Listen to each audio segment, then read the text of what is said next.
اور گھوڑا وہ ناؤن ہوتا ہے. تو ایڈجیکٹو ہوتا ہے جو صفت ہوتی ہے وہ ہمیشہ کسی ناؤن کے لیے آتی ہے. تو عربی زبان میں بعض دفعہ ناؤن کو حذف کر دیا جاتا ہے اور صرف صفت لائی جاتی ہے، اور اس کی وجہ یہ ہوتی ہے کہ وہ صفت اتنی پرومیننٹ ہوتی ہے کہ جیسے ہی آپ اس کا ذکر کریں آپ کو پتہ چل جاتا ہے اس سے کیا ناؤن مراد ہے، اس سے کیا ناؤن مراد ہے. تو اصل میں والمرسلات جو ہے نا، مرسلات یہ ایک صفت ہے عربی زبان میں، اس کا ناؤن موجود نہیں ہے. تو اب یہ مفسرین میں یہ بحث ہے کہ یہ کس کی صفت ہے. یعنی مرسلات کا مطلب ہے جو چھوڑی گئی ہیں، which are left یعنی which are left to go forward. اب یہ ایک ایسی چیز ہے کہ جس کو جیسے میں ارسال کرنا، تو اسی سے مرسل بنا گیا کہ جس چیز کو چھوڑا گیا ہے. اور جب اس کو آپ جمع میں کہیں گے تو اور وہ مؤنث ہوگی تو مرسلات بن جائے گا. تو اب یہ ہے سوال کہ سب سے پہلی بات تو یہ کہ مرسلات کس کے بارے میں کہا جا رہا ہے، کیا چیز ہے جو چھوڑی گئی ہے. تو آپ نے مفتی صاحب کے ترجمے سے دیکھ لیا کہ انہوں نے کہا کہ یہاں اصل میں یعنی ہوائیں مراد ہے. تو گویا ان کے ہاں جو ترکیب ہوگی وہ کیا ہوگی، الریاح المرسلات، کیونکہ ری کی جمع ریاح ہے تو ترکیب یہی بنے گی الریاح المرسلات. اور وہ عرفہ کی انہوں نے جو تشریح کی ہے وہ یہ کہ جو خوش آتی ہیں، جو آپ کو اچھی لگتی ہیں. تو والمرسلات عرفہ کو انہوں نے اس طرح سے کھولا ہے، اس طرح سے اس کو بیان کیا ہے کہ قسم ہے ان ہواؤں کی کہ جو خوش آتی ہیں، جو پسند آتی ہیں، جو اچھا افیکٹ لے کے آتی ہیں. تو یہ آپ تھوڑی سی عربی میں بتانی پڑ رہی ہے، لیکن امید ہے کہ اس سے آپ کے لیے مشکل نہیں ہوگی.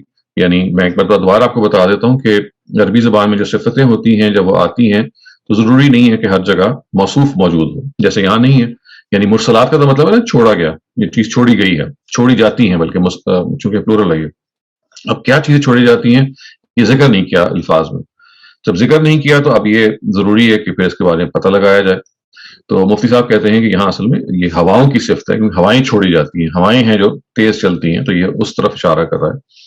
تو یہ ایک مستقل چیز ہے کہ آپ عربی زبان میں جب صفتیں دیکھتے ہیں تو یا تو موصوف یعنی ناؤن، صفت کا مطلب کیا ہے ایڈجیکٹو، موصوف کا کیا مطلب ہے ناؤن. تو موصوف بعض دفعہ موجود ہوتا ہے، جیسے آپ دیکھیے اگر میں کہوں الرجل الصالح تو یہ نیک بندہ، الصالح جو ہے وہ صفت ہے، الرجل جو ہے وہ موصوف ہے، یعنی وہ ناؤن ہے. جیسے ہم ہر زبان میں صفت اور موصوف ہوتا ہے، یعنی ایک ترکیب ہوتی ہے، تو ویسے ہی ہم اس کو سمجھتے ہیں. لیکن اکثر ہم جب گفتگو کرتے ہیں تو صفت اور موصوف دونوں کو مینشن کر دیتے ہیں. یہ عربی زبان میں قرآن مجید کا اعجاز ہے، قرآن مجید کی لینگویج کی ایک خاص بات ہے کہ وہ بعض دفعہ موصوف کا ذکر نہیں کرتا، اس لیے کہ اتنا آبویس ہوتا ہے کہ جو صفت ہے اس کے قائم مقام ہو جاتی ہے.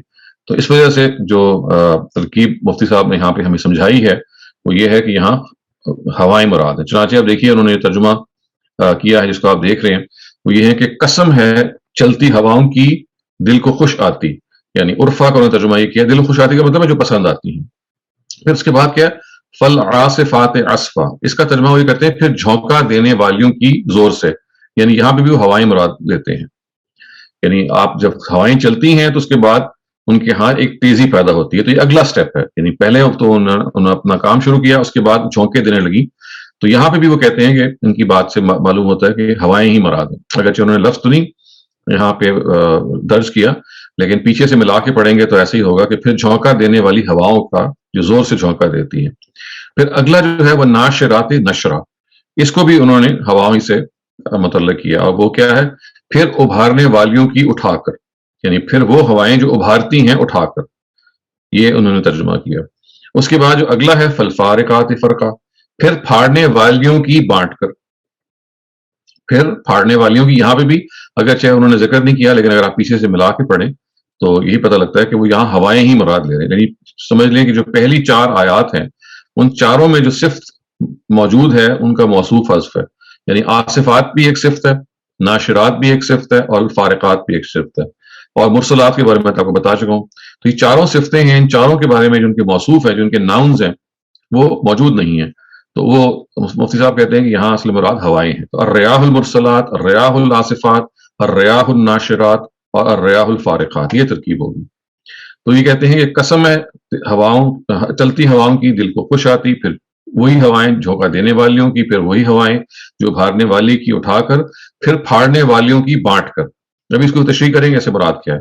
اب یہ جو آخری صفت آئی ہے آیت نمبر 5 میں، یہاں وہ تبدیلی کر دیتے ہیں. وہ کہتے ہیں کہ فالملقیات ذکرہ جو ہے یہاں پہ ہوائیں مراد نہیں ہیں، بلکہ وہ کہتے ہیں پھر فرشتوں کی جو اتار لاویں وہیں.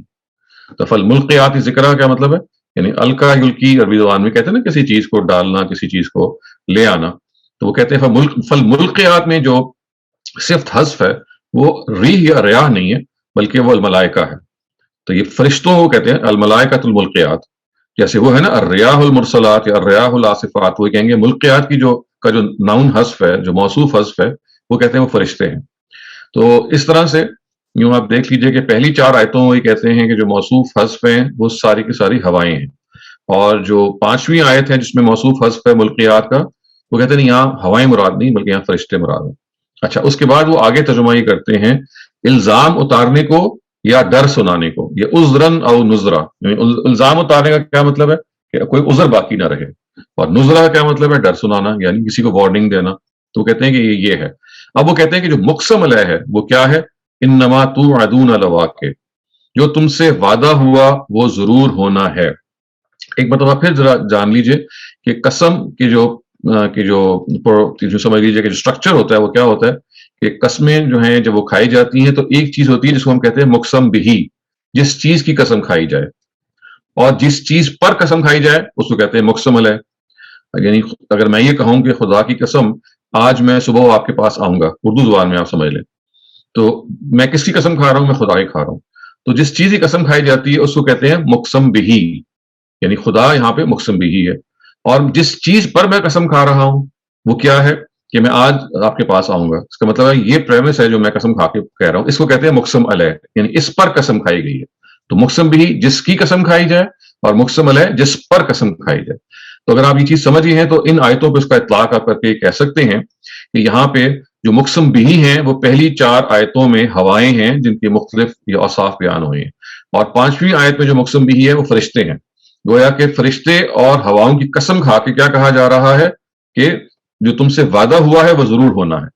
یعنی اس چیز پر قسم کھائی جا رہی ہے. یعنی جیسے میں نے آپ کو مثال دی نا کہ قسم کھائی گئی ہے کہ خدا کی قسم میں آپ کے پاس ضرور آؤں گا، تو میں آپ کے پاس ضرور آؤں گا، یہ وہ پریمس ہے جس میں نے قسم کھائی گئی ہے. تو یہاں جس پریمس پہ قسم کھائی گئی وہ کیا ہے کہ ہواؤں کی قسم اور فرشتوں کی قسم کہ جو تم سے وعدہ کیا جا رہا ہے یہ پورا ہو کے رہے گا.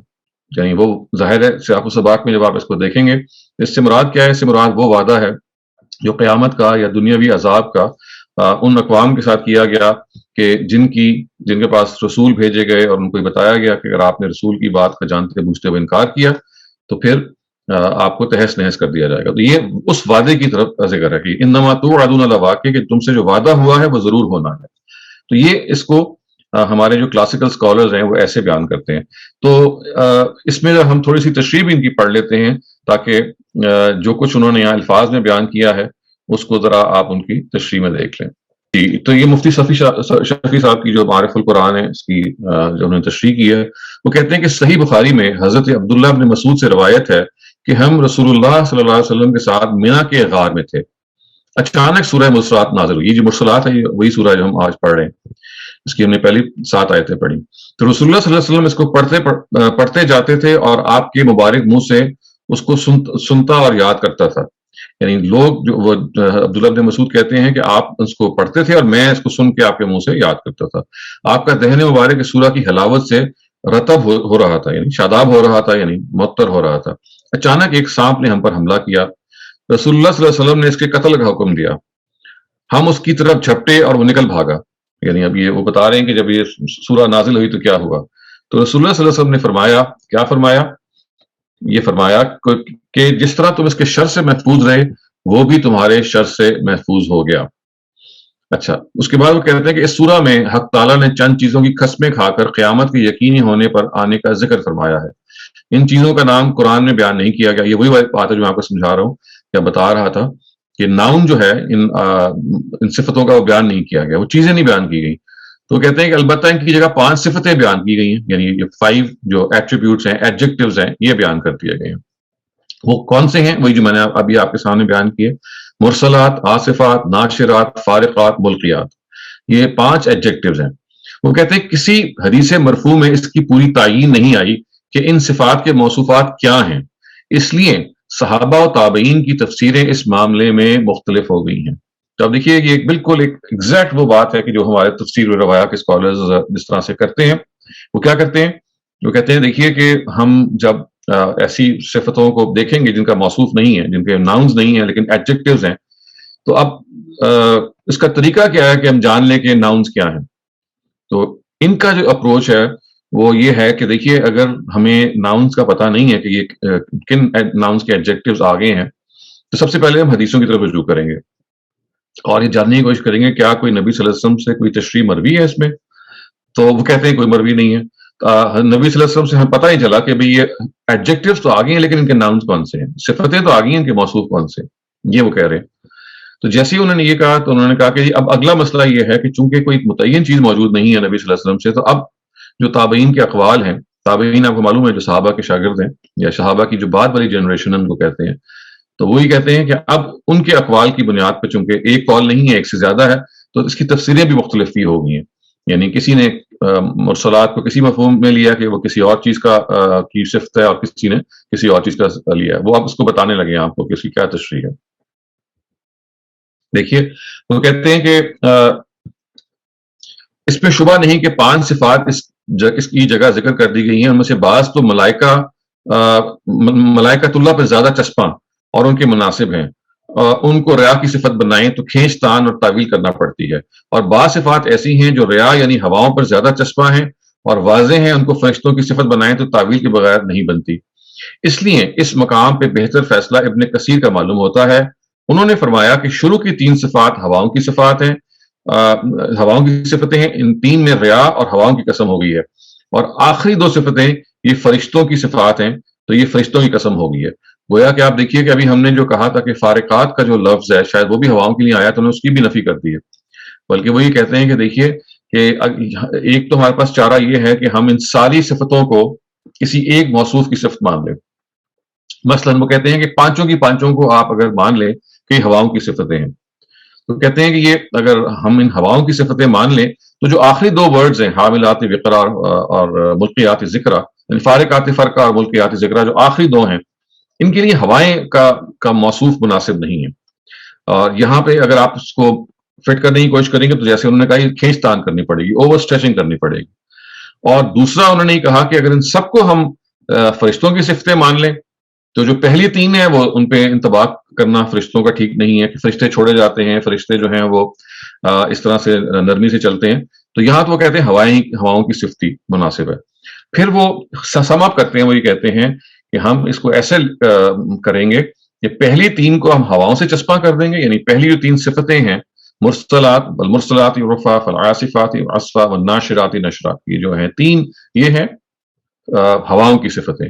اور جو آخری ہے فالفارقات فرقہ اور فالملقیات ذکرہ، یعنی جو کہ بانٹتی ہیں اور جو وہی لے کے آتی ہیں. یعنی انہوں نے چونکہ ملقیات ذکرہ کا مطلب یہ کیا ہے وہی لے کے آتے ہیں، تو یہ کہتے ہیں کہ آخری 2 جو صفتیں ہیں وہ فرشتوں کے لیے موضوع ہیں.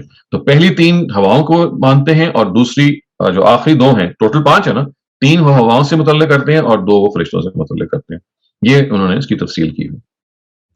اچھا ابھی ذرا ہم آگے دیکھیں وہ کیا بیان کریں. وہ کہتے ہیں ریا کی صفت قرار دینے میں آخری 2 صفتوں میں جو تعویل کی جاتی ہے وہ آپ خلاصہ تفسیر میں دیکھ چکے ہیں، کیونکہ اس میں اسی کو اختیار کر کے تفسیر کی گئی ہے. اس طرح جن حضرات نے ان سب صفات کو صفات ملائکہ قرار دیا ہے، ان کو پہلی 3 صفات یعنی مرسلات، عاصفات، ناشرات کو فرشتوں پر چسپا کرنے کے لیے اس طرح کی تعویلات سے کام لینا پڑا. یعنی وہ کہنے لگے کہ تکلف سے کام لینا پڑا. ابن کثیر کے مطابق معنی ان آیتوں کے یہ ہو گئے کہ قسم ہے ان ہواؤں کی جو بھیجی جاتی ہیں. عرفہ یہاں عرفن کا وہ مفہوم بھی ہو سکتا ہے جو خلاصہ تفسیر میں اوپر مذکور ہوا، یعنی جو دوسخہ اور نفع رسانی، یعنی وہ چیز کے جو ذو سخا یعنی جس میں سخاوت ہے، نفع رسانی ہے، وہ موجود ہے. اور جو ہوائیں بارش لے کے آتی ہیں ان کو بھی جود و سخا اور نفع رسانی یعنی سے ہم موسوم کر سکتے ہیں. تو جود و سخا اور نفع رسانی کا مطلب یہ کہ جو بینیفیشل ہیں. اور دوسرے معنی عرفہ کے ہیں متتابع، یعنی پے در پے، یعنی ون آفٹر دی ادر. وہ کہتے ہیں یہ معنی لیے جائیں تو وہ مراد ہوں گی ہوائیں جو بادل اور بارش کو لیے ہوئے مسلسل اور متتابع چلتی ہیں. مسلسل اور متتابع کا مطلب کنٹینیوسلی چلتی ہیں. اور آصفات عصف سے مشتق ہے، یعنی آصفات کا جو لفظ ہے وہ عصف سے مشتق ہے. مشتق کا مطلب اس سے بنا ہوا ہے، جس کے لغوی معنی ہے ہوا کے تیز چلنے کے. تو وہ کہتے ہیں اس سے مراد وہ آندھیاں اور تیز ہوائیں ہیں جو بعض اوقات دنیا میں آیا کرتی ہیں. تو یہ اگلی جو صفت ہے تو وہ کہتے ہیں کہ یہاں سے مراد آندھیاں ہیں. اور پھر ناشرات سے مراد وہ ہوائیں ہیں جو بارش ختم ہونے کے بعد بادل کو پھاڑ کر منتشر کر دیتی ہیں. تو یہ تیسری صفت ہے. تو آپ کو یاد ہو نا انہوں نے بتایا کہ ابن کثیر کی رائے میں کہ پہلی 3 صفتیں جو ہیں وہ ہواؤں سے متعلق ہیں. تو وہ ناشرات کے بارے میں بھی کہہ رہے ہیں کہ جب بارش ختم ہو جاتی ہے تو اس کے بعد بادلوں کو آپ منتشر کر دیتے ہیں, ان کو آپ ادھر ڈسپرس کر دیتے ہیں. تو یہ ناشرات کو ڈسپرس کے مفہوم میں آیا کہ وہ ہوائیں جو بادلوں کو ڈسپرس کر دیتی ہیں, ان کو پھیلا کے دور دور کر دیتی ہیں. یہ تو ہو گئی پہلی 3 صفتیں. اس کے بعد جو دوسری 2 صفتیں ہیں وہ یہ کہتے ہیں کہ یہ صفت فرشتوں کی ہے جو وحی الہی نازل کر کے حق و باطل میں ابھی آگے لے کے جا رہے ہیں. جو حق و باطل کو نازل کو کرنے میں اس کے بعد وہ کہتے ہیں کہ وہ حق و باطل کو کس طرح سے وہ کرتے ہیں کہ اس کے فرق کو واضح کر دیتے ہیں. ظاہر ہے جو وحی الہی ہے وہ کیا کرتی ہے, ایک ڈسٹنکشن کریٹ کرتی ہے نا. تو اس ڈسٹنکشن کو کریٹ کرنے کے بارے میں یہ کہتے ہیں کہ دیکھیے اس کو آپ سمجھ سکتے ہیں اس طریقے سے کہ وہ ڈسٹنکشن کریٹ کرتے ہیں. اور وہ کہتے ہیں کہ ملکیات ذکرہ بھی فرشتوں کی صفت ہے. یعنی اس سے پہلے جو ہے فالفارقات فرقہ جو اس سے پہلے آئی ہیں صفتیں 3, وہ تو انہوں نے کہا کہ یہ ہواؤں کی ہیں, لیکن جو آخری 2 ہیں وہ فرشتوں سے ہے. تو یہ جو آخری ہے وہ کون سی ہے, ملکیات ذکر. وہ کہتے ہیں یہ بھی فرشتوں کی صفت ہے, اور ذکر سے مراد قرآن یا وحی مطلق ہے, یعنی مطلق وحی ہے جو اب اللہ تعالیٰ کی جو ریولیشن ہے. اور مطلب یہ ہے کہ قسم ہے ان فرشتوں کی جو بذریعہ وحی حق و باطل میں فرق اور امتیاز واضح کر دیتے ہیں. یعنی آپ دیکھیں نا وہ جو پہلے بات آئی ہے وہ کیا ہے, فالفارقات فرقہ, کہ وہ حق و باطل کے درمیان فرق کو واضح کر دیتے ہیں. اور قسم ہے ان فرشتوں کی جو انبیاء علیہ السلام پر ذکر یعنی وحی اور قرآن کا القاء کرتے ہیں. اس طرح کسی صفت میں تعویل اور کھینچتان کی ضرورت پیش نہیں آتی. تو اب وہ کہتے ہیں کہ تعویل اور کھینچتان کی ضرورت تب پیش آتی ہے کہ جب آپ ان 5 صفات کو یا تو کسی ایک موصوف سے متعلق کرتے ہیں, یعنی آپ کہیں 5 کی 5 صفتیں ہواؤں سے متعلق ہیں, یا تکلف یہاں پیدا ہوتا ہے آپ کہیں گے 5 کی 5 جو ہیں فرشتوں سے متعلق ہیں.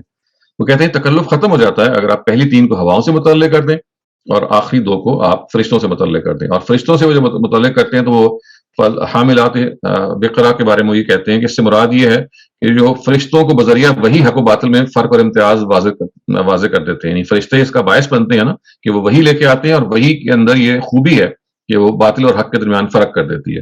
تو فل حاملات بقرہ فل فارقات فرقہ سے فوراً پہلے آیت ہے کہ وہ فارقات فرقہ فیصلہ کر دیتی ہیں, حق و باطل کے درمیان تفریق کر دیتی ہیں, ان کو الگ الگ کر دیتی ہیں. اور ملکیات ذکر, یہ ذکر سے مراد یہ ہے کہ جو انبیاء علیہ السلام پہ فرشتے جو وہی لے کے آتے ہیں وہ اس سے وہ مراد ہے. وہ کہتے ہیں یہ 5 صفتیں ہیں اور یہ 2 موصوف ہیں. اب وہ یہ کہتے ہیں کہ رہا یہ سوال کہ اس تفسیر کی بنا پر پہلے ہواؤں کی مختلف اقسام کی قسم کھائی گئی ہے, پھر فرشتوں کی, ان دونوں میں ربط اور جوڑ کیا ہے. اب ظاہری سوال پیدا ہو جاتا ہے. پھر اس کا وہ جواب دیتے ہیں کہ سو کلام الہی کی حکمتوں کا احاطہ تو کوئی نہیں کر سکتا. یہ مناسبت بھی ہو سکتی ہے کہ ہواؤں کی دونوں قسمیں بارش والی, نفع بخش اور سخت آندیاں, مضرت رساں, یہ سب محسوسات میں سے ہیں. یعنی مضرت رساں کا مطلب نقصان پہنچانے والی ہیں. تو کہتے ہیں اب یہ بات کہ بھئی یہ وجہ کیا ہے کہ اللہ میاں نے پہلے ہواؤں کی قسمیں کھائی ہیں اور پھر فرشتوں کی کھائی ہیں. وہ یہ جاننا چاہ رہے ہیں کہ فرشتوں میں اور ہواؤں میں تعلق کیا ہے. تو اس کا وہ جواب دے رہے ہیں کہ دیکھیں پہلے جن چیزوں کی قسمیں کھائی گئی ہیں یہ سب محسوسات میں سے ہیں. یعنی آپ ان کو محسوس کر سکتے ہیں, ہواؤں کا محسوس کر سکتے ہیں نا. تو ہر شخص کو ان کو پہچاننا پہلے غور و فکر کے لیے انسان کے سامنے لایا گیا ہے. یعنی آپ ان کو پہچان سکتے ہیں اور غور و فکر کے لیے آپ کے لیے ایک سامان پیدا کرتی ہیں. اس کے بعد وہ کہتے ہیں کہ فرشتوں اور وحی کو پیش کیا گیا ہے جو محسوس نہیں مگر ذرا غور و فکر کرنے پر ان کا یقین ہو جاتا ہے. تو گویا وہ کہتے ہیں کہ مناسبت یہ ہے کہ جو پہلے صفتیں آئی ہیں وہ محسوس چیزوں کی آئی ہیں. یعنی ہوائیں چونکہ محسوس ہوتی ہیں, you can feel the winds, تو یہ فیلز آپ کر سکتے ہیں. گویا کہ محسوسات سے متعلق صفتیں آئی ہیں. اور دوسری جو 2 ہیں فرشتوں سے متعلق ہیں. فرشتوں کو آپ محسوس نہیں کر سکتے, نہ دیکھ سکتے ہیں تو محسوس بھی نہیں کر سکتے. تو یہ مناسبت انہوں نے پیدا کی کہ پہلے ایک محسوس چیز کی قسم کھائی گئی ہے, اور جب اس پہ انسان کو غور و فکر کرنے کا کیسے کہتے ہیں نا کہ ایکلیمیٹائز ہو گیا, وہ یوز ٹو ہو گیا, تو پھر کہا گیا کہ اب آپ کے سامنے ہم ایک غیر محسوس جو 2 قوتیں ہیں, 2 صفت کی جگہ سے ایک قوت ہے جو فرشتے کی ہے, اس کو پیش کر رہے ہیں تاکہ آپ غور و فکر سے جان جائیں کہ یہ ان کا موصوف کیا ہے. اس کے بعد وہ یہ کہتے ہیں کہ عذراً او نذرا, یہ ملکیات ذکرہ سے متعلق ہے کہ ذکر اور وحی انبیاء علیہ السلام پر اس لیے نازل کی جائے کہ وہ اہل حق مومنین کے لیے ان کی کوتاہیوں سے معذرت کا سبب بنے, اور اہل باطل کفار کے لیے نذیر اور عذاب سے ڈرانے والا ثابت ہو. تو اب وہ یہ کہتے ہیں کہ یہ دونوں جو عذراً اور نذرا ہے یہ بھی اصل میں مقسم علیہ کا حصہ ہے. آپ کو یاد ہوگا نا, ابھی میں نے آپ سے بتایا تھا کہ ملکیات ذکرہ کے بعد جو حصہ آیا ہے کہ یہ جو تم سے وعدہ کیا جا رہا ہے یہ ہو کے رہے گا، یہ سچا ہے، تو ہم نے کہا تھا کہ وہ مقسم علیہ ہے. وہ کہتے نہیں، عذرن اور نذرا کو بھی آپ اسی کے ساتھ سمجھ لیجئے کہ جو ملقیات ذکرہ ہے، یعنی جو پچھلی قسم ہے، یا پچھلی جو قسم ہے اس سے متعلق ہے، کہ یہ جو ہوائیں ہیں جو ذکر ڈالتی ہیں، یا یہ جو فرشتے ہیں، سوری، نہ ہوائیں نہیں، فرشتے جو ہیں یہ جو وحی لے کے آتے ہیں، تو اس سے کیا ہوتا ہے کہ اہل حق مومنین کے لیے ان کی کوتاہیوں سے معذرت کا سبب بنتے ہیں، اور اہل باطل کفار کے لیے نذیر اور عذاب سے ڈرانے والے کا. تو گویا کہ وہ عذرنا و نذرا کو ملکیات ذکرہ ہی سے متعلق قرار دے رہے ہیں، معاف کیجیے گا، اور انما توعدون سے نہیں قرار دے رہے. تو عذرنا و نذرا کو بھی وہ کہتے ہیں کہ یہ ہواؤں کی جو آخری صفت ہے، یعنی فرشتوں کی جو آخری صفت ہے، یہ اس سے متعلق ہے. مقسم علیہ وہ اس میں یہی مانتے ہیں کہ انما توعدون دبا کے، کہ جو وعدہ کیا جا رہا ہے وہ ہو کے رہے گا. وہ وعدہ کیا جا رہا ہے، یعنی تم سے جس قیامت اور حساب کتاب، جزا و سزا کا وعدہ بذریعہ انبیاء کیا جا رہا ہے وہ ضرور پورا اور واقع ہو کر رہے گا. تو یہ وہ ان کا جو پورے کا پورا جو مقدمہ ہے وہ یہ ہے کہ یہ جو قسمیں ہیں یہ سب سے پہلے ہواؤں کی کھائی گئی ہیں، اس کے بعد فرشتوں کی کھائی گئی ہیں. ان میں مناسبت کیا ہے کہ ہوائیں محسوس ہیں اور جو فرشتے ہیں وہ غیر محسوس ہیں، تو دونوں کو کمبائن کر دیا گیا. پہلے محسوس کی کھائی گئی تاکہ آپ کو محسوس پر غور کرنے سے تھوڑا سا عادت پڑے کہ آپ غیر محسوس کی طرف جائیں. پھر انہوں نے یہ بتایا کہ یہ جو مقسم علیہ ہے، یعنی جس پر یہ قسم کھائی گئی ہے، ایمفسس کیا گیا ہے، وہ کیا ہے کہ جو تم سے وعدہ کیا جا رہا ہے وہ ہو کے رہے گا. اور ان کے نزدیک وہ وعدہ کیا ہے؟ وہ قیامت کا وعدہ ہے. تو گویا سمرائز وہ اس طرح سے ہم کریں گے کہ فرشتے اور ہوائیں ان کی قسم کھا کے اللہ میں یہ کہہ رہے ہیں کہ قیامت آ کے رہے گی، قیامت کا جو وعدہ ہے وہ سچا ہے. آبویسلی اب یہ سوال پیدا ہو جاتا ہے کہ یہ کیسے ہم اس کو سمجھیں کہ ہوائیں اور فرشتے جو ہیں جب آپ ان کی قسم کھائیں گے تو اس میں وہ کیا تقدیس کا پہلو ہے جس سے وہ ایمفسس پیدا ہوگا. تو یہ بہت بڑا سوال پیدا ہو جاتا ہے کہ ہاں ایک گیپ رہ جاتا ہے کہ آپ نے ایک چیز کی قسم کھائی اور اس کے بعد کہا کہ یہ ہو کے رہے گا. تو وہی سوال جو میں نے آپ کے شروع میں رکھا تھا کہ اہل ایمان کے لیے اس کی ضرورت نہیں ہے کیونکہ تو پہلے ہی مانے ہوئے ہیں، اور وہ لوگ جو نہیں مانے ہوئے ان کو آپ جب یہ کسی چیز کی قسم کھائے کہیں گے یہ ہو کے رہے گا تو ان کے لیے اس کا کیا فائدہ ہے؟ کیونکہ ان کو تو کوئی یا تو استدلال چاہیے یا کوئی طریقے سے آپ اس کو سمجھائیں. اگر میں ہی کہوں گی خدا کی قسم یہ ہو کے رہے گا تو خدا کو تو میں مانتا ہوں یا خدا کی وحدانیت مجھے یقین ہے، تو میں چلیں اس کی تقدیس کے حوالے سے بھی اس کو سمجھ جاؤں گا. تو ایک اہل جو مومنین ہیں ان کو اس کا فائدہ نہیں ہوگا کہ وہ قیامت کو پہلے مانے ہوئے ہیں. جو انکار کرنے والے ہیں ان کو بھی فائدہ نہیں ہوگا، اس لیے کہ قسم سے آپ جب کسی چیز کو موقت کر کے بیان کرتے ہیں تو وہ دوسرے کے لیے کوئی استدلال کا باعث نہیں بنتی. تو یہ ایشو ہے جس کی وجہ سے تفسیر میں روایہ کے اسکالرس کی جو یہ ایکسپلینیشن ہے یہ ذہن میں اطمینان پیدا نہیں کرتی کہ یہ کس طریقے سے ان کی قسمیں کھا کے ہم کسی مقدمے کو ثابت کریں. آپ یہ دیکھیے کہ جو فرائی اسکالرس کی اپروچ ہے اس پورے کے پورے قسم کے ایشو کی، میں پہلے بھی 3-4 مرتبہ اس کو ایکسپلین کر چکا ہوں، لیکن چونکہ اس کی یاد دہانی کرتے رہنا ضروری ہے تو میں اس میں آپ کو یہ بتاؤں گا کہ استاد حمید الدین فراہی جو ہیں، جو فرائی اسکول کے بانی ہیں، جس کے جو موجد ہیں، جو پروجینیٹر آپ کہہ لیجیے، یہ انہوں نے اس چیز کی طرف توجہ دلائی اور انہوں نے کہا کہ دیکھیے یہ ہم فنڈامنٹل غلطی کر رہے ہیں. اور وہ غلطی کیا ہے؟ وہ غلطی یہ ہے کہ عربی زبان میں قسم جو ہے وہ 2 مفاہیم میں آتی ہے، ان 2 پہلو یا 2 مقاصد کے لیے 2 مقاصد کے لیے آتی ہے، اور دونوں مقاصد کلام رب میں آپ کو مل جائیں گے اور قرآن میں بھی آپ کو مل جائیں گے. ایک مقصد کیا ہے؟ تاکید پیدا کرنا، وہ جو اس کا معروف مفہوم ہے، یعنی قسم کا ایک معروف مفہوم ہے ایمفسائز کرنا، وہ اس مفہوم سے ہم واقف ہیں. وہ کہتے ہیں یہ بھی ہے قسم کی ایک قسم، لیکن قسم کی ایک اور قسم ہے کہ جہاں پہ اصل میں قسم یہاں پہ تاکید کے لیے نہیں آ رہی ہوتی بلکہ گواہی کے مفہوم میں آ رہی ہوتی ہے. To bear witness, to bear evidence, کسی چیز پر کسی مقدمے کو ثابت کرنے کے لیے ایک گواہی کے طور پہ آ رہی ہوتی ہے. تو وہ کہتے ہیں کہ قرآن مجید میں جو یہ چیزوں کی قسمیں کھائی گئی ہیں، ہواؤں کی یا گھوڑوں کی یا فرشتوں کی یا تین کی یا زیتون کی، یہ سب کے سب جو ہیں یہ گواہی کی نوعیت کی ہیں، نہ کہ تاکید کی نوعیت کی ہیں. تو مفتی شفیع صاحب اور کلاسیکل اسکالرز سب اس کو کہتے ہیں کہ یہ تاکید کے طریقے پہ آئی ہیں. وہ یہ کہتے ہیں کہ تاکید کی قسم بھی یہ قسم ہے، ہاں مانتے ہیں اس کو، اور قرآن میں بھی وہ آئی ہے، جیسے نا فلا وربک لا یؤمنون، کہ تیرے رب کی قسم یہ ایمان والے نہیں ہو سکتے، وہ کہتے ہیں وہ بھی آئی ہے.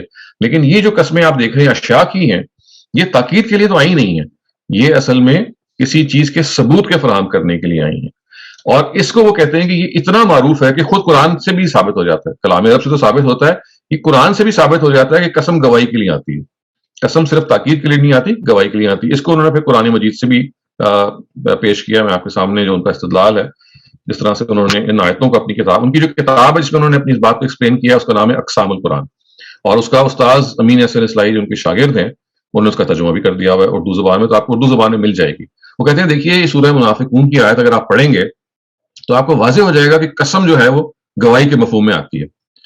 تو یہ گواہی کیسے ہے اس کو آپ پڑھ کے دیکھیں کہ اذا جاءک المنافقون قالوا نشهد انک لرسول اللہ واللہ یعلم انک لرسول واللہ یشهد ان المنافقین لکاذبون اتخذوا ایمانہم جنتا فصدوا عن سبیل اللہ.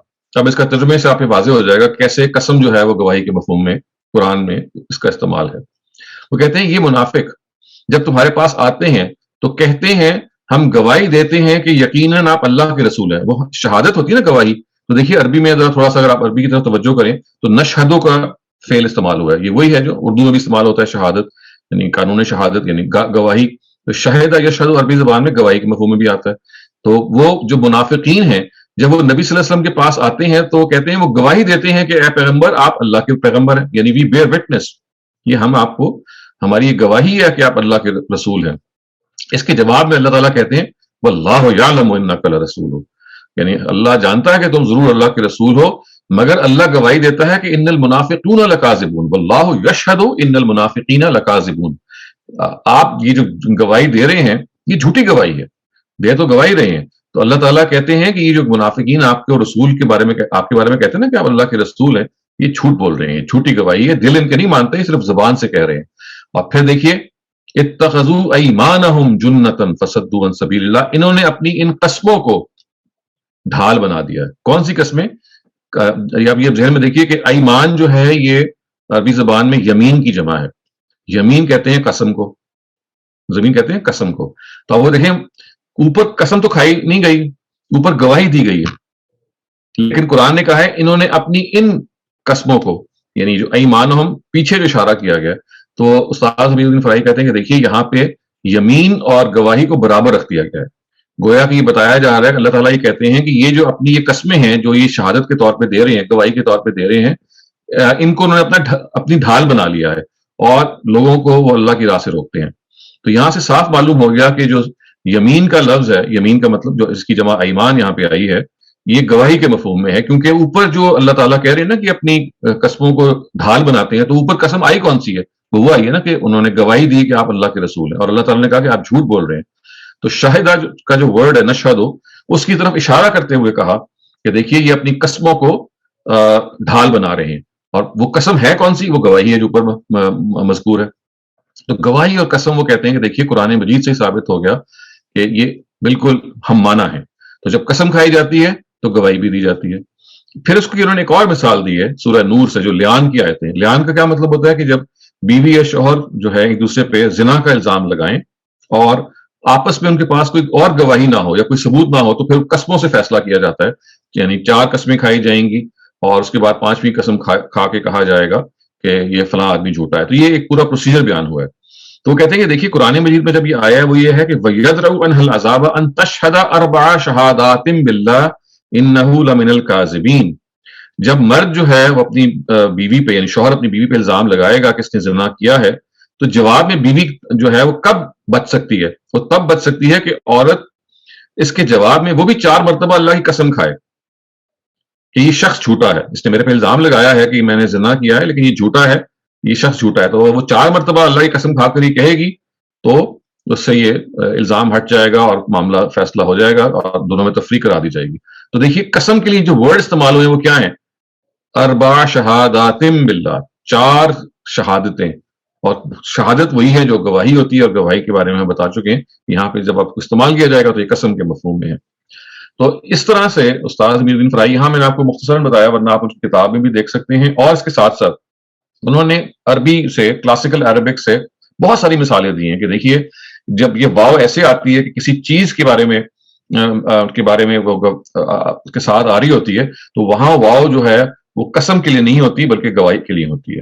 تو واو قسمیہ جو ہے وہ اصل میں ایسے ہمارے ہاں مشہور ہو گیا ہے کہ چونکہ ہر وقت قسم جو ہے وہ صرف ایمفیسس کے لیے کھائی جاتی ہے، تو توجہ نہیں ہوئی کہ نہیں، قسم کا ایک اور مفہوم بھی ہے اور وہ ہے گواہی. قسم تاکید کے لیے بھی آتی ہے اور قسم گواہی کے لیے بھی آتی ہے. اور قسم کا جو سمبل ہے عربی زبان میں واو ہے. جیسے آپ اردو میں کہتے ہیں نا واللہ میں نے ایسا نہیں کیا, تو واللہ کا مطلب ہے خدا کی قسم. تو واو کا جو ورڈ ہے یہ قسم کے لیے عربی زبان میں عام استعمال ہوتا ہے. تو استاد فرائی یہ کہہ رہے ہیں کہ قسم تو بالکل ٹھیک ہے, واو سے سگنیفائی ہوتی ہے, لیکن قسم صرف ایمفسس کے لیے نہیں آتی بلکہ گواہی کے لیے بھی آتی ہے. اور یہاں اصل میں گواہی کے مفہوم میں ہے. یہ جو ہوائیں ہیں یہ گواہی کے مفہوم میں ہیں. اب اس کے بعد میں آپ کو یہ بتانا چاہتا ہوں کہ اگر یہ چیز واضح ہو گئی ہے تو پھر استاد امین احسن اصلاحی اور ہمارے اپنے استاد جاوید احمد غامدی نے جب ان آیتوں کی تشریح کی ہے تو کس طرح سے انہوں نے اس کا انتباط کیا ہے اور ان ہواؤں کے یعنی ان قسموں کو کیسے اس کی تعویل اور توجہ پیش کی ہے. تو یہ میں آپ کے سامنے اب استاد جاوید احمد غامدی کی جو تفسیر ہے البیان, اس سے وہ حصہ پڑھ رہا ہوں جہاں پہ ان کی تشریح واضح ہو جائے گی. لیکن اس سے پہلے کہ میں ان کا وہ تفسیر کا حصہ پڑھوں, پہلے آپ کا میں ان کا ترجمہ پڑھ کے سنانا چاہتا ہوں.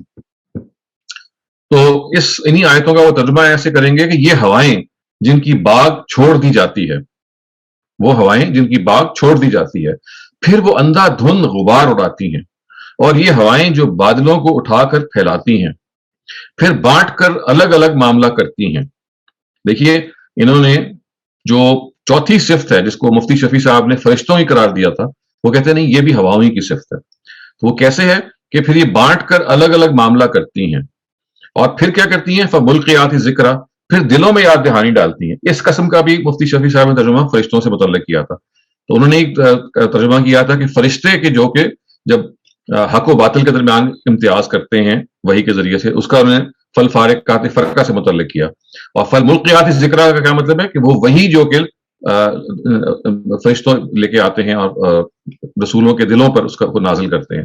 لیکن استاد جاوید احمد غامدی اور ان سے پہلے ان کے اپنے جو استاذ ہیں امین احسن اصلاحی, وہ کہتے ہیں کہ نہیں یہ ایسا نہیں ہے بلکہ یہ بھی فرشتوں ہی کی صفت, یہ بھی ہواؤں ہی کی صفتیں ہیں.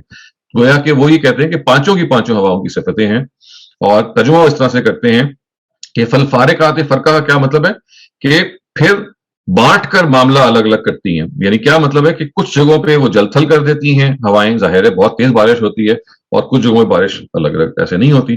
تو یہاں بانٹنا اصل میں اس مفہوم میں نہیں ہے کہ وہ حق و باطل کو بانٹتے ہیں فرشتے جیسے کہ مفتی صاحب کہتے ہیں, بلکہ ہوائیں کے بارے میں تذکرہ چل رہا ہے کہ وہ ہوائیں جو کہ الگ الگ معاملہ کرتی ہیں, کہیں بہت برس جاتی ہیں تو اللہ کا عذاب سا آ جاتا ہے, کہیں کم برستی ہیں یا صحیح برستی ہیں تو وہاں بالکل معاملہ الگ ہوتا ہے. اور پھر کہتے ہیں ہوائیں کے بارے میں یہ ہے کہ فل ملقیات ذکرہ, کہ یہ دلوں میں یاد دہانی ڈالتی ہیں. یعنی ہواؤں کے ذریعے سے انسان جو ہے وہ ہی از ریمائنڈیڈ آف سرٹن فیکٹس, اور وہ کیا ہیں کہ یہ کسی پر اتمام حجت اور کسی کو انذار کرنے کے لیے. یعنی ہوائیں جو ہیں اتمام حجت اور انذار کے لیے چلائی جاتی ہیں, اور خاص یہ اصل میں اشارہ ہے ان معذب قوموں پہ جن کو عذاب دیا گیا نبی صلی اللہ علیہ وسلم سے پہلے, جو ہم اقوام باعثہ کہتے ہیں, جیسے قوم عاد ہے, قوم سمود ہے, قوم فرعون ہے, لوط کی قوم ہے. ان کو دنیاوی عذاب سے ڈرایا گیا تھا.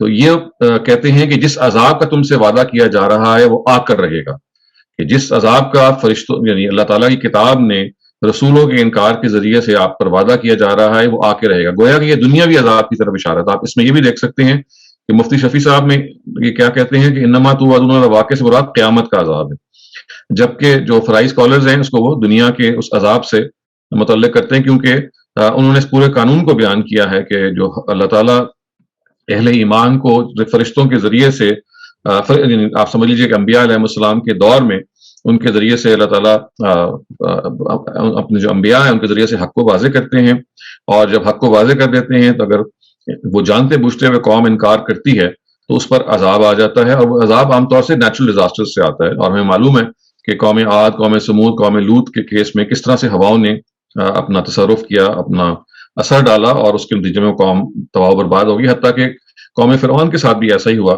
کہ ہوا چلی اور وہ جو ریڈ سی ہے, جو دریا ہے, وہ دو حصوں میں بٹ گیا اسی ہوا کے نتیجے میں, اور حضرت موسیٰ اور ان کے فالوورز وہاں سے نکل گئے. اس کے بعد اللہ تعالیٰ نے وہ ہوا روک دی. وہ ہوا جب رکی ہے تو جو دو حصے بنے تھے جو دریا کے وہ آپس میں مل گئے, اور اس دوران فرعون کی فوج آ چکی ہوئی تھی اور وہ غرق ہو گئی. تو وہ بھی ہواؤں کا تصرف ہے. تو فرائی اسکالرز یہ کہیں گے کہ یہ جو پورا قانون اتمام حجت کے ذریعے سے دنیاوی سزا جو دی گئی ہے یہ اصل میں ہوائیں ان کا بیان کر رہی ہیں. یعنی چونکہ ہواؤں کے ذریعے سے سابقہ اقوام کو تباہ کیا گیا اللہ تعالیٰ کی نافرمانی کے نتیجے میں, لہٰذا یہ اصل میں استدلال پیش کیا جا رہا ہے، یہ کوئی تحکم نہیں کیا جا رہا، کوئی تاکید نہیں کی جا رہی، بلکہ یہ بتایا جا رہا ہے کہ دیکھو آپ سے پہلے یہ جو اقوام تباہ ہوئی ہیں یہ اس نافرمانی کی وجہ سے تباہ ہوئی ہیں، اور اے قریش آپ کا بھی یہ انجام ہوگا کہ اگر آپ نے اس چیز کو نہیں مانا۔ تو دوسرے لفظوں میں یہ پورے کا پورا جو مقدمہ ہے یہ استدلالی ہے۔ استدلالی کیسے ہے کہ آپ انالوجی ڈرا کر رہے ہیں کہ آپ کا بھی وہی حشر ہوگا کہ جو پچھلی قوموں کا حشر ہوا، تو لہٰذا یو مسٹ ریمین اویئر کہ یہ اکاؤنٹیبلٹی ہو سکتی ہے۔ اس چیز کو جب آپ پس منظر میں رکھیں تو میں آپ کے سامنے اب یہ بہت مختصر طریقے بتاتا ہوں کہ استاذ جاوید احمد غامدی نے جب ان کی تشریح کی ہے اس حصے کی تو اس کو کیسے بیان کیا ہے، اس کو بھی آپ ذرا سن لیجئے، چونکہ ہم ترجمہ ان کا پڑھ چکے ہیں، میں صرف ان کی تشریح پڑھ رہا ہوں۔ وہ کہتے ہیں کہ اصل الفاظ والمرسلات عرفا ہیں، مرسلات کے معنی چھوڑی ہوئی کے ہیں۔ یہ لفظ یہاں ہواؤں کے لیے آیا ہے۔ عرف عیال کے ان بالوں کے لیے آتا ہے جو گھوڑوں کی پیشانی پر لٹکے ہوئے ہوتے ہیں۔ ان بالوں کو پکڑ کر گھوڑوں کو روکا بھی جا سکتا ہے اور ان کو چھوڑ کر انہیں جولانی کے لیے چھوڑا بھی جا سکتا ہے۔ قرآن نے یہاں ہواؤں کو گھوڑوں سے انہیں چھوڑ دینے کو گھوڑوں کی عیال چھوڑ دینے سے تعبیر کر کے غائب درجے بلاغت کے ساتھ اس حقیقت کی طرف اشارہ کیا ہے کہ یہ ہوائیں خود مختار نہیں ہیں، ان کی پیشانی خدا کے ہاتھ میں ہے، وہ جب چاہتا ہے انہیں روک لیتا ہے اور جب چاہتا ہے انہیں چھوڑ دیتا ہے۔ گویا پہلا جو قسم ہے وہ ہواؤں کی انہوں نے اس طرح سے ایکسپلین کی ہے کہ اللہ تعالیٰ کے ہاتھ میں اس کی باغ ہے، جیسے عرف نہیں ہوتا گھوڑے کی جو پیشانی کے بال ہیں، جب آپ ان کو کھینچتے ہیں تو گھوڑا رک جاتا ہے، جب آپ ان کو چھوڑتے ہیں تو گھوڑا چل پڑتا ہے، یہ ہے نا۔ تو یہ تشریح کی گئی ہے کہ ہواؤں کی باغ بھی اللہ کے ہاتھ میں ہے۔ تو یہ پہلی قسم کو انہوں نے ایکسپلین کیا۔ پھر وہ کہتے ہیں دوسری قسم کیا ہے، والناشرات نشرا، اس کے الفاظ آئے ہیں، اس سے پیچھے آیت میں آصفات اسفا کے عطف کے ساتھ ہے۔ قرآن نے ناشرات کو واو کے عطف کر کے واضح کر دیا ہے کہ ہواؤں کی پہلی قسم سے یہ دوسری قسم الگ ہے۔ یعنی تھوڑی سی آپ کو میں بات اس کی تفصیل کر دوں کہ یہ جو والمرسلات عرفا کے بعد فے آئی ہے، تو یہ بتا رہی ہے کہ جو پہلی دو ہواؤں کی کیٹیگری ہے وہ ایک طرح کی ہے، کیونکہ فے سے جب تعقیب آتی ہے، یعنی فے کے واو کے بعد جب اس طرح فے آتی ہے تو یہ ایک کیٹیگری کو بیان کرتی ہے۔ گویا وہ کہہ ہی رہے ہیں کہ مرسلات اور آصفات یہ ایک طرح کی ہوائیں ہیں، ایک طرح کی ہوائیں، اور اس کے بعد جب دوبارہ واو آئے گی تو پھر ہواؤں کا ذکر ہوگا، لیکن یہ ہواؤں کی ایک اور کیٹیگری کا ذکر ہے، اس کی وہ تشریح کر رہے ہیں۔ تو اگر فل آصفات اسفا میں بھی واو ہوتا ہے تو پھر وہاں پہ بھی ہم یہ کہتے ہیں کہ ایک نئی کیٹیگری شروع ہو رہی ہے، لیکن جب واو کے بعد فے اس طرح سے آتی ہے تو وہ ہمیشہ پچھلی کیٹیگری ہی کو بیان کری ہوتی ہے۔ گویا کہ مرسلات اور آصفات ایک طرح کی ہوائیں ہیں، اور آگے چونکہ اب واو سے پھر سے شروع ہو رہا ہے تو اب وہاں ایک نئی طرح کی ہواؤں کا تذکرہ ہے، یہ وہ سمجھانا چاہ رہے ہیں۔ تھوڑا سا اس کو اور دیکھ لیں وہ کیا کہہ رہے ہیں۔ کہتے قرآن نے ناشرات کو واو کے ساتھ عطف کر کے واضح کر دیا ہے کہ ہواؤں کی پہلی قسم سے یہ دوسری قسم الگ ہے۔ پہلی قسم طوفانی ہواؤں کی ہے جو تند ہو کر بستیوں کے لیے عذاب بن جاتی ہیں۔ دیکھیے یہ جو پہلی قسم ہے کون سی ہے، جو پہلی دو آیتیں ہیں یہ ہواؤں کی ایک قسم بیان کر رہی ہے، وہ ہوائیں جو بکپٹ ہو جاتی ہیں، جو آندھی بن جاتی ہیں، جو ٹیمپسٹ بن جاتی ہیں، جو سونامیز کو پیدا کر سکتی ہیں۔ تو یہ کہا گیا کہ یہ جو پہلی دو آیتیں ہیں یہ ان ہواؤں سے متعلق ہیں کہ جو تباہی مچا دیتی ہیں۔ اس کے بعد جو اگلی ہیں وہ ناشرات نشرا، یہ کہتے ہیں یہاں یہ ایک اور کیٹیگری مراد، یہاں بھی ہوائیں ہیں لیکن اب یہ وہ ہوائیں نہیں جو تباہی لے کے آتی ہیں، بلکہ وہ یہ کہتے ہیں یہ دوسری قسم کی ان ہواؤں کے لیے ہیں جو رحمت کے بادل، اب یہ رحمت کے بادل سے ان کا تعلق ہے، گویا کہ اللہ کی طرف سے رحمت کے بادل لے کے آتے ہیں۔ تو وہ کیا ہے اس کی بھی تفصیل پڑھ لیں کہ رحمت کے بادل جو ہیں یہ ان کو اپنے دوست پر اٹھا کے لاتی ہیں، گویا کہ اپنے کندھوں پر اٹھا کے لاتی ہیں۔ اچھا، اس کے بعد وہ جو انہوں نے تیسرا جو نوٹ لکھا ہے وہی ہے کہ فالملقیات ذکرا، یعنی جس طرح بادل ہانک کر لاتی ہیں، کسی جگہ سے انہیں اڑا لے جاتی ہیں اور کسی جگہ پہ ان کو برسا دیتی ہیں، اور دوسری جگہ پیاسا چھوڑ دیتی ہیں۔ یہاں یہ امر ملحوظ رہے کہ یہ سب معاملات چونکہ نشر کے بعد اور اس کے ذریعے سے ہوتے ہیں، اس وجہ سے فالفارقات فرقہ اور فالملقیات ذکرا اصل میں فے کے ساتھ عطف ہوئے ہیں۔ گویا وہ پھر یہی بتا رہے ہیں کہ دیکھیے یہ جو دوسرے دو فیل ہیں، یعنی دوسری جو تین کیٹیگری ہواؤں کی، وہ دیکھیے پچھلی کیٹیگری پہ فے کے ساتھ عطف ہوئی ہے۔ یہ تھوڑی سی ٹیکنیکل بات ہے لیکن آپ ذرا دھیان دیں گے آپ سمجھ جائیں گے کہ دیکھیے پہلی جو والمرسلات عرفا اور فالعاصفات عصفا، اس میں واو کے بعد جب فے آئے گا جب بھی تو ہمیشہ یہ پچھلی کیٹیگری سے متعلق ہوگا۔ واو ایک نئی کیٹیگری شروع کرتی ہے، آپ دیکھیے اس کی فوراً بعد ایک واو آ رہی ہے والناشرات کی، تو یہاں ایک نئی کیٹیگری آئی ہے، اور اس کے بعد پھر جو عطف ہو رہا ہے وہ فے سے ہو رہا ہے، فالفارقات فرقہ فالملقیات ذکرا۔ تو وہ یہ کہہ رہے ہیں کہ یہ فارقات فرقہ اور ملکیات ذکر اصل میں یہ ناشرات ہی سے متعلق ہے، جیسے کہ آصفات مرسلات سے متعلق ہے. تو ایک کیٹیگری ہے ان ہواؤں کی کہ جو تباہی مچاتی ہیں، اور ایک کیٹیگری ہے ان ہواؤں کی کہ جو آہستہ آہستہ چلتی ہیں. تو وہ یہ کہتے ہیں کہ یہ دوسری کیٹیگری ہے جو آگے بیان ہو رہی ہے. اس وجہ سے یہ کہنا کہ یہ فرشتوں کی صفت ہے یہ بالکل بھی موضوع نہیں ہے، یہ انہی ہواؤں کی صفت ہے کہ جو ایک سیکوینس میں چلا آ رہا ہے، کیونکہ یہ ہوائیں ہیں جو سابقہ اقوام کی تباہی کی کا باعث بنی. انہی کے ذریعے سے جب ان کو تباہ کیا گیا تو ہمیں معلوم ہے کہ اللہ تعالیٰ نے اپنی زندگی جو فیصلہ کرنا تھا اس فیصلے کو انہوں نے کر کے دکھایا. تو یوں آپ یہ سمجھ سکتے ہیں کہ یہاں پہ جو بنیادی فرق ہے وہ دونوں اپروچز کا، وہ یہ ہے کہ ہمارے ہاں جو ٹریڈیشنل اسکالرز ہیں، چونکہ وہ اس دنیاوی عذاب کو جو ہوائیں لے کے آتی ہیں اس کو وہ کسی قانونی اتمام حجت سے متعلق نہیں کرتے. یعنی ان کے ہاں یہ قوموں کے عروج زوال کے متعلق ایک عام قانون ہے کہ جو اللہ تعالیٰ کے اقوام کو مٹا دینے کے لیے کے ضمن میں ذکر ہوا ہے اس کا. لیکن یہ بات کہ یہ دنیا میں عذاب جو آتا ہے یہ خاص وجہ سے آتا ہے کہ اللہ تعالیٰ جو ایک ڈے آف ججمنٹ کریٹ کرنا چاہ رہے ہیں، تو اس سے پہلے وہ رسولوں کی زندگی میں lesser days of judgement create کرنا چاہتے ہیں. تو گویا کہ یہ لیسر ڈیز آف ججمنٹ ہے جو کریٹ کیے جا رہے ہیں، اور انہی کا وعدہ کیا جا رہا ہے. ابھی عذاب قیامت یہاں پہ زیر بحث نہیں ہے، وہ تو ہے ہی ہے، یعنی وہ تو انڈرسٹوڈ ہے. لیکن خاص یہاں اللہ تعالیٰ فرائی اسکالرز کے نزدیک ہواؤں کی گواہی کو پیش کر رہے ہیں. ان ہواؤں نے کیا کیا؟ ان اقوام کو تباہ کیا کہ جنہوں نے جانتے بوجھتے حق کا انکار کیا، اور قریش کو ہی کہا گیا کہ آپ کا بھی یہ حشر ہوگا. مفتی صاحب یہ کہتے ہیں کہ یہ اصل میں قسم جو ہے یہ اصل میں اس لیے کھائی جا رہی ہے کہ کچھ فرشتوں کی قسمیں کھائی گئی ہیں اور کچھ ہواؤں کی، کہ آخرت جو ہے وہ ہو کے رہے گی. تو اس میں ظاہر یہ سوال پیدا ہوتا ہے کہ قسم کا پھر مقسم علیہ سے تعلق کیا ہے؟ اگر آپ کہیں کہ ہواؤں کی قسم قیامت آ کے رہے گی، تو چونکہ اس پہ کوئی استدلال کا پہلو نہیں ہے، صرف تاکید کا پہلو ہے، تو کوئی اس سے پھر کوئی چیز ٹرانسمٹ نہیں ہوتی ان کو جو نہیں ماننے والے. تو اگر میں پوری بات کا خلاصہ کروں خواتین حضرات تو یہ ہوگا کہ استاد امین الدین فراہی نے اس چیز کو بہت اچھی طرح سے مبرہن کیا قرآن مجید سے بھی اور کلام عرب سے بھی، کہ جو قسموں کو سمجھنے میں ایک بنیادی غلطی ہو رہی ہے وہ یہ ہے کہ ہم نے تمام قسموں کو ایک ہی کیٹیگری کا لے لیا کہ ہمیشہ تاکید کے لیے آتی ہیں، اور جب وہ تاکید کے لیے آتی ہیں تو پھر ضروری ہے کہ جس چیز کی قسم کھائی جائے اس کو کوئی مقدس چیز مانا جائے، کیونکہ آپ تاکید تو کسی مقدس چیز کے ذریعے سے پیدا کر سکتے ہیں. تو اب جب وہ نہیں ہوتا پھر تکلف سے کام لینا پڑتا ہے کہ آپ ہواؤں کے اندر یا فرشتوں میں تو خیر تقدیس پائی ہی جاتی ہے، لیکن جن چیزوں میں تقدیس نہیں پائی جاتی پھر وہاں زبردستی تقدیس پیدا کرنے کی کوشش کی جاتی ہے. اس کا نتیجہ یہ نکلتا ہے کہ ظاہر ہے آپ کو پھر اوور اسٹریچ کرنا پڑتا ہے. تو اس کا جو جواب ہے وہ یہ ہے کہ اصل میں یہ جو قسمیں ہیں ان کی نوعیت تاکید کی ہے ہی نہیں، یہ گواہی کے طور پہ ہیں، یہ ایک ایویڈنس کے طور پہ، ایک وٹنس کے طور پہ آتی ہیں. اور یہ ایک بڑا سٹل طریقہ ہوتا ہے قرآن مجید کا کہ وہ ایک چیز کو گواہی میں پیش کرتا ہے اور آپ کو غور و فکر پہ ابھارتا ہے. تو قسم کا جو سب سے بڑا کنٹریبیوشن ہے جب وہ گواہی کے لیے آتا ہے کہ وہ آپ کے ذہن کے اندر یہ نہیں پیدا کرتا کہ آپ کو لازمن کہہ کے اس چیز کو مانو، بلکہ چونکہ اس میں استدلال ہوتا ہے تو انسان کو سوچنے سمجھنے میں مجبور کر دیتا ہے. وہ کہتا ہے کہ دیکھو یہ ہوائیں جو ہیں اس بات پہ گواہی دے رہی ہیں کہ آپ پر بھی عذاب آئے گا. تو وہ گواہی پہ انسان پھر سوچنے پہ مجبور ہو جاتا ہے کہ بھئی ان کے ساتھ کیا ہوا تھا جو ان پہ عذاب آیا، کہ ہمارے ساتھ تو وہ نہیں ہو رہا، کہ ہم بھی وہ نہیں کر رہے. تو یہ جگہ جگہ وہ استدلال ہے جو قرآن مجید ہم پہ واضح کر رہا ہے اور بتا رہا ہے کہ دیکھیں یہ کام ہے کہ اگر آپ نے ریپیٹ کیا تو آپ سے بھی ہوگا. تو اس طرح سے سورہ مرسلات کے اندر ہم یہ کہہ سکتے ہیں کہ جو ہواؤں کی قسم کھائی گئی ہے، یہ پانچوں کی پانچوں جو صفتیں ہیں، ان پانچوں کی پانچوں صفتوں کا موصوف ایک ہی ہے اور وہ ہوائیں ہیں، کیونکہ ہواؤں ہی نے اپنے کارگزاری سے سابقہ اقوام کو اس طرح سے تہس نہس کیا. اور فرشتوں کی یہاں پہ گنجائش اس لیے نہیں بنتی کہ فارقات فرقہ اور ملکیات ذکرہ وہ بھی ہواؤں کی صفتیں ہیں، کیونکہ وہ ہواؤں ہی نے وہ پہلو پیدا کیے جس کے نتیجے میں یاد دہانی بھی اللہ تعالیٰ کی پیدا ہوئی اور معاملہ بھی الگ الگ ہوا، بانٹ کے معاملہ ہوا، کہیں برس گئے کہیں نہیں برسے. تو میں اپنی بات کو یہاں ختم کرتا ہوں خواتین حضرات. امید ہے کہ آپ کو اس ڈسکشن کے نتیجے میں جو اپروچ کا فرق ہے فرائی اسکالرز کے درمیان اور تفسیر بالروایا کے اسکول کے درمیان وہ واضح ہو چکا ہوگا.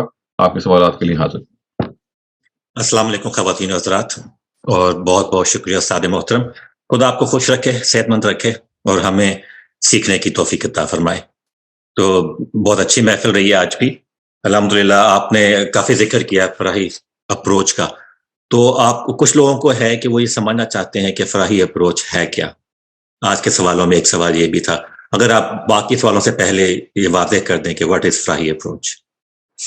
میں نے جب یہ سیریز شروع کی تھی، مختصر جواب دینا ذرا مشکل ہوگا، تو میں نے فراہی اپروچ پہ 2 یا 3 لیکچرز دیے تھے کہ وہ فرائی اپروچ ہے کیا، جس کو ہم کہتے ہیں نا کہ تفسیر کے جو سمجھنے کے پرنسپلز ہیں.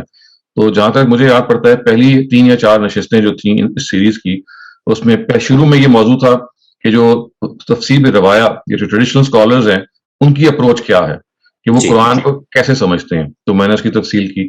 اس کے بعد یا 2 یا 3 لیکچر میں نے یہ سمجھایا کہ دیکھیے جو فرائی اسکالرز ہیں جب وہ تفسیر کرتے ہیں تو ان کے ہاں کیا چیز ہے جو اصل بنتی ہے. تو اصل جواب تو بہتر ہے کہ آپ وہ شروع کے حصے کو دیکھ لیں، لیکن بہت مختصر طور پر میں یہ بتا سکتا ہوں کہ جو ایک جملے میں اگر آپ سمجھیں تو فرائی اسکالرز یہ کہتے ہیں کہ قرآن مجید کو ہم براہ راست قرآن مجید کی زبان اور اس کے کانٹیکس سے سمجھیں گے، جبکہ تفسیر بالروایہ کے اسکالرز یہ کہتے ہیں کہ ہم قرآن مجید کو حدیث اور روایت سے سمجھیں گے. یعنی اگر ہمیں قرآن مجید سمجھنا ہے تو ہم زبان پر بعد میں جائیں گے، قرآن کے کانٹیکسٹ میں بعد میں جائیں گے. پہلے ہم یہ دیکھیں گے کہ اگر کوئی نبی صلی اللہ علیہ وسلم سے تشریح ہمیں ملی ہے یا کوئی تفسیر ملی ہے، اگر مل گئی ہے تو بس ہمارے لیے وہی فائنل ہے، چاہے ہمیں سمجھ آئے نہ آئے، کیونکہ وہ پیغمبر کی تشریح ہے. جی ایک اپروچ ہے. اور ایک اپروچ یہ ہے کہ حدیث اور تاریخ کو ہم بعد میں دیکھیں گے، پہلے ہم دیکھیں گے کہ قرآن نے چونکہ خود دعویٰ کیا ہے کہ وہ عربی مبین میں ہے، اس کی بات بالکل واضح ہے، تو قرآن اپنے ٹیکسٹ میں خود کیا کہتا ہے. تو جب وہ ہم سمجھ لیں گے تو اس کے لیے پھر جو کورابوریٹری ایویڈنس ہے اگر احادیث میں پایا جاتا ہے تو اس کو بھی دیکھ لیں گے. تو یہ ایک سنگل لائن میں یہ آپ سمجھ لیں کہ ڈائمیٹرکلی اپوزٹ اپروچز ہیں. ایک ہے direct approach you understand the text directly from the text, اور ایک ہے indirect approach in which you understand the text from some extraneous source. بہت شکریہ سر. عدیل قریشی پلیز اپنا سوال کیجیے. جی السلام علیکم ڈاکٹر صاحب. وعلیکم السلام. اچھا سر، یہ جو اس میں بھی وہی طریقہ استعمال ہوا ہے جہاں پر ایک اسم کا حالت نصب میں اس کو لایا گیا ہے، والآصفاتی آصفاً والناشراتی نشرن. تو آپ نے کہا تھا کہ یہ اس کا اس گرامیٹیکل ٹول کا مقصد یہ ہوتا ہے کہ وہ اس جملے میں ایک خاص قسم کا زور پیدا کرتا ہے. تو اس کے ترجمے میں غامدی صاحب نے وہ زور کہاں دکھایا ہے؟ پرابلی اندھادھن غبار میں تو سمجھ آتا ہے کہ وہ غبار کے ساتھ جو اندھادھن کا لفظ انہوں نے لگایا ہے وہ آسمان کی وجہ سے ہے. باقی جگہوں پہ یہ چیز نظر آ رہی ہے؟ نہیں، وہ میں تھوڑا سا آپ کو ایکسپلین کر دوں کہ ہر جگہ وہ تاکید نہیں ہوتی. وہ جس جگہ آپ نے سوال کیا تھا وہاں پہ جیسے اذا زلزلت الارض زلزالہا، وہاں یا اس طرح کی جب مصدر آ رہے ہوتے ہیں تو وہاں تاکید ہوتی ہے، ورنہ بعض دفعہ محض مفعول بھی آ جاتے ہیں. جیسے آپ دیکھیں نا فالملقیات ذکرہ، یہاں پہ ذکرہ ملکیات کا مفعول ہے کہ وہ جو ڈالتے ہیں یاد دہانی، یہاں پہ کوئی تاکید نہیں ہے. تو ہر جگہ تاکید نہیں ہوتی. بعض جگہ علت بھی بیان ہو رہی ہوتی ہے، اس کو مفعول لہو کہتے ہیں. بعض جگہ پہ حال بیان ہو رہا ہوتا ہے، اس کا مطلب ہے ایک چیز کی صرف حالت بیان کی جا رہی ہوتی، وہ بھی ایسی نسب سے یعنی زبروں سے بیان کیا جاتا ہے. لیکن وہ جو جہاں آپ نے سوال کیا تھا کہ جب مصدر اس طرح سے آتا ہے پیچھے کو بیان کرنے کے لیے، تو وہ اس کو ہم کہتے ہیں مفعول مطلق، وہ تاکید کے لیے آتا ہے. تو یہ اب الگ الگ اس کا موقع ہے. یہاں جیسے آپ نے دیکھا کہ ہر جگہ پہ تاکید نہیں ہے، بعض جگہوں پہ جیسے کہ سادہ مفعول بھی ہے. سادہ مفعول کا مطلب ہے فعل اپنے مفعول پر ایکٹ کر رہا ہے، ورب اپنے مفعول پہ ایکٹ کر رہا ہے. ملقیات جو ہے یہ اسم فاعل ہے. اسم فاعل کے اندر ایک فعلیت پائی جاتی ہے، ایک چیز کا ہونا پایا جاتا ہے. ڈالنے والیاں ہیں کس چیز کو؟ یاد دہانی کو. تو یہ سادہ فعل اور مفعول کا جو تعلق ہے وہاں یہاں ہوتا ہے. تو یہ it's not a blanket statement کہ ہر جگہ جب وہ آئے گا تو تاکید کے لیے آئے گا. اس کے خاص مطلب سمجھ لیجئے کہ مواقع ہوتے ہیں. Right sir. اور سر اسی سے ریلیٹڈ یہ جو ملکیات اور مرسلات ہے، یہ خود بھی تو ایک وہ ہے، ظاہر لگ رہا ہے کہ مفعول ہے یا یہ خود فاعل ہے؟ یہ تو اسم فاعل ہے نا، ڈالنے والیاں جن کو ڈالا گیا وہ اس میں مفعول ہے. مرسلات اس کا موصوف حذف ہے. مرسلات اسم مفعول ہے، لیکن ملکیات ہے ڈالنے والیاں ہیں. مرسلات کا مطلب ہے جو چھوڑی گئیں. تو جو چھوڑی گئیں وہ کون ہے؟ وہ ہوائیں ہیں. تو الریاح المرسلات، ان کو چھوڑنے والا جو ہے وہ فاعل نہیں ہوگا اور چھوڑی گئی مفعول ہوں گے؟ نہیں دیکھیں وہ تو جو چھوڑنے والا تو اس کا تذکرہ نہیں ہے نا، اسی لیے ہم یہ کہتے ہیں کہ جب یہ مفعول اس طرح سے آ رہا ہوتا ہے تو یہ پیسو طریقے سے آتا ہے، مجہول اس کو ہم کہتے ہیں. تو چھوڑنے والیاں کا مطلب یہ ہے کہ جن کو خدا نے ان کو چھوڑا. تو جب آپ اس کو ایکٹیو میں بدلیں گے تو یہ ہوگا مرسلات، یعنی اللہ ان کو چھوڑنے والا ہے. یعنی مرسل کون ہے؟ وہ اللہ ہے. جس چیز کو چھوڑا جائے گا وہ ہوائیں ہیں. تو مرسل ہے اللہ، مرسل ہے وہ چیز جو چھوڑی گئی ہے. تو یہ تو ایک چیز الگ ہو جائے گی نا. تو یہاں ہے والمرسلات کی وہ چیز جو چھوڑی گئی ہیں. تو جب آپ اس طرح مجہول میں ذکر کر رہے ہوتے ہیں تو آپ فائل کو ختم کر دیتے ہیں. یعنی یہی اس کو ہم کہتے ہیں کہ ایکٹیو وائس اور پیسو وائس. جب ایک چیز کو پیسو وائس میں لے جاتے ہیں نا، وہ کیا گیا، تو وہاں پہ فائل کا ذکر ختم کر دیا جاتا ہے، اس لیے کہ وہ امپورٹنٹ نہیں ہوتا. وہاں مقصد فائل کو پرومیننٹ کرنا نہیں ہوتا، وہاں اس ایکشن کو پرومیننٹ کرنا مقصود ہوتا ہے. بہت شکریہ.